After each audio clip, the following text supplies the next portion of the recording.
Bulletin में आगे बढ़ेंगे। मथुरा से बड़ी खबर आ रही है, उससे आपको रूबरू कराएंगे। बड़ी खबर मथुरा हादसे से जुड़ी ये बड़ी जानकारी आपको दे रहे हैं। भीषण सड़क हादसे में मृतकों की संख्या अब 19 हो गई है। जले हुए वाहनों से 18 शव निकाले गए हैं। सभी के शव का पोस्टमार्टम हुआ है।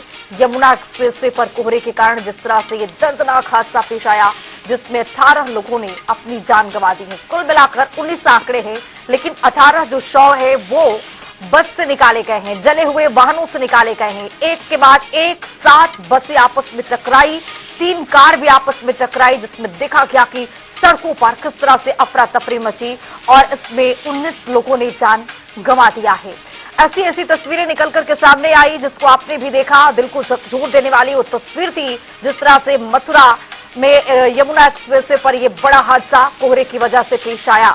भीषण सड़क हादसे में देखा गया कि एक नन्ही बच्ची भी किस तरह से अपनी जान गंवा चुकी है। बहुत ही वीडियो जो है वो लगातार सोशल मीडिया पर तेजी से वायरल हुआ, लेकिन अब देखिए किस तरह से भारी संख्या में लोग घायल भी थे, उनको भी फौरन अस्पताल पहुंचाया गया। और ये तस्वीरों को जरा आप ध्यान से देखिए, किस तरह से ये आग की लपटें बता रही हैं अपने आप में कि कितने लोग इसमें चोटिल हुए होंगे, कितने लोग इसमें भून गए होंगे। क्योंकि एक के बाद एक 7 बसें टकराई है और सभी वाहनों में एक एक करके आग लगती गई। आग के चपेट में सभी वाहन यहां पर आ गए और जैसे ही इसमें सर्च किया गया, देखा गया, तो निकला कि इसमें 18 शव ऐसे थे जो जले हुए थे। अब आज सभी शव का पोस्टमार्टम के लिए अस्पताल भेजा गया है। और आपको बताते चले कि मुख्यमंत्री ने इस पर संज्ञान लिया है। मुख्यमंत्री की ओर से कहा गया है कि इस पर अब सख्त नियम बनेगी, यानी कुल मिलाकर जो वाहन की गति होनी चाहिए वो इतनी तेज ना हो जिससे ये भीषण सड़क हादसा इस कदर पेश आए। कुल मिलाकर सरकार की भी निगाहें इस पर है और मुआयना करते हुए अधिकारी आपको इन तस्वीरों के जरिए नजर आ रहे होंगे।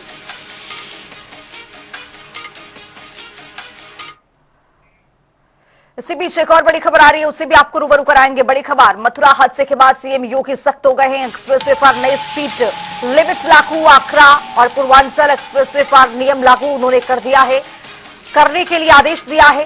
कार की रफ्तार 120 से घटाकर 80 किलोमीटर प्रति घंटा अब कर दिया जाएगा। क्योंकि रफ्तार जो है वो लोगों के जीवन के लिए खतरा बनता जा रहा है। लोग स्पीड में चल रहे हैं, रफ्तार को नियंत्रित नहीं कर पा रहे हैं और यही वजह है कि बड़ा भीषण सड़क हादसा पिछले दिनों पेश आया। और ये देखिए तस्वीरें आप दिखा रहे हैं, किस तरह से मुख्यमंत्री से जो मौजूदा वहां के विधायक हैं वो मुलाकात करते हुए, ज्ञापन सौंपते हुए यहाँ पर नजर आए। और कुल मिलाकर यहाँ पर फैसला ये लिया गया है कि स्पीड को लिमिट कर दिया जाएगा। 120 जो स्पीड थी, लिमिट किया गया था, उसको घटाकर 80 किलोमीटर प्रति घंटे की रफ्तार कर दी जाएगी, ताकि लोग एक्सप्रेसवे पर चलने पर अपनी रफ्तार को कम कर सके और इस भीषण हादसा से बच सके। मथुरा से मोहम्मद फारूक हमारे साथ, हमारे सहयोगी जुड़ रहे हैं ज्यादा जानकारी के साथ। मोहम्मद, जिस तरह से ये आगजनी हुई, जिस तरह से ये भीषण सड़क हादसा पेश आया, जाहिर तौर पर दिल को झकझोर देने वाली ये तस्वीर भी सामने आई, लेकिन अब ये आंकड़ा बढ़ता हुआ दिखाई दे रहा है। 18 लोगों के शव जो है वो इन गाड़ियों से, जले हुए वाहनों से निकाला गया है। इसको लेकर क्या अपडेट है? और दूसरा ये कि मुख्यमंत्री की ओर से एक नियम भी लागू कर दिया गया है, स्पीड पर ब्रेक लगाने की तमाम कोशिश कवायद अब शुरू कर दी गई है। मोहम्मद फारूक जी देखिए खुशबू, ये बड़ा भीभत्स हादसा हुआ है। जो मंगलवार को जो हादसा हुआ है यमुना एक्सप्रेसवे पे, उसने सभी को झकझोर करके रख दिया है। खुशबू, इसमें जो है 19 लोगों की अब तक मौत हो चुकी है, 18 लोगों का पोस्टमार्टम किया जा चुका है, लेकिन 3 लोगों को ही अभी पहचान हो सकी है। और इसमें जो है जो परिजन है उनका डीएनए भी लिया जा रहा है। उसके बाद जो है जो डीएनए से मिलान होता जाएगा, सभी की डेड बॉडी दी जाएगी। वहीं मथुरा के डीएम चंद्र प्रकाश सिंह ने एक कमेटी का खुशबू गठन कर दिया है, जिसमें एडीएम प्रशासन और पीडब्ल्यूडी के इंजीनियर्स, यमुना अथॉरिटी के जो इंजीनियर्स वगैरह हैं, अधिकारी हैं, उनको इसमें शामिल किया गया है। कमेटी जो है लगातार इसमें जांच कर रही है और 18 लोगों की यहाँ पर पोस्टमार्टम हो चुका है। एक व्यक्ति जो आगरा में भर्ती थे, उस्मान नाम के, उनकी रात को मौत हो गई है उनकी। तो कुल मिला के इस हादसे में 19 लोगों की दर्दनाक मौत हो गई है। वहीं उत्तर प्रदेश के मुख्यमंत्री योगी आदित्यनाथ ने साफ तौर पर कहा है कि यातायात और निराश्रितों की सुरक्षा में किसी भी स्तर पर लापरवाही बर्दाश्त नहीं की जाएगी। उनका कहना है कि सड़क पर प्रकाश की व्यवस्था, रिफ्लेक्टर, पेट्रोलिंग, आपात सेवाओं की उपलब्धता जो है सुनिश्चित की जाए। वहीं डार्क स्पॉट चिन्हित करके बेहतर इंतजाम करने के भी उन्होंने निर्देश दिए हैं।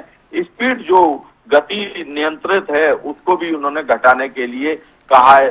साफ तौर पर ट्रैवल गाइडलाइन यहाँ पर जारी की गई है। ट्रैवल गाइडलाइन में धुंध के दौरान वाहन की गति को निर्धारित सीमा से कम रखने के लिए कहा गया है।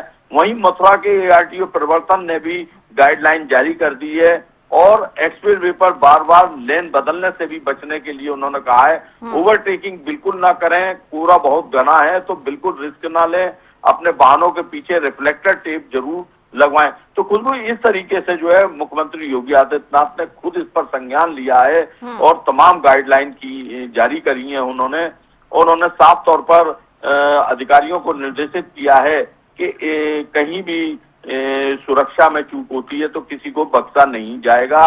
और वही जो है कमेटी मथुरा में लगातार काम कर रही है। कमेटी ने निरीक्षण भी किया है, एक एक डार्क स्पॉट को देखा जा रहा है जो यमुना एक्सप्रेसवे पर हैं, नेशनल हाईवे पे हैं, उनकी सबकी जांच की जा रही है। गति को नियंत्रित करने के लिए खुद ARTO प्रवर्तन ने साफ तौर पर गाइडलाइन जारी खुशबू कर दी है। जी मोहम्मद फारूक, ये भी देखा गया कि नियम तोड़ने पर 2 से 4 हजार का चालान भी, चूंकि सरकार अब सख्ती इसलिए बरत रही है कि एक के बाद एक एक्सप्रेसवे पर ये हादसे पेश आ रहे हैं। फिलहाल आपका बहुत शुक्रिया तमाम जानकारी के साथ जुड़ने के लिए। तो अब जो स्पीड है उसको लिमिट में कर दिया जाएगा, 120 से 80 की लिमिट कार की कर दी जाएगी। और अब जो ट्रक और बस भी होंगे उनके लिए भी एक लिमिटेशन को तय किया जाएगा। 60 किलोमीटर प्रति घंटे की रफ्तार से ये लिमिट को तय की जाएगी ताकि ये हादसे इस तरह के आगे पेश न आए।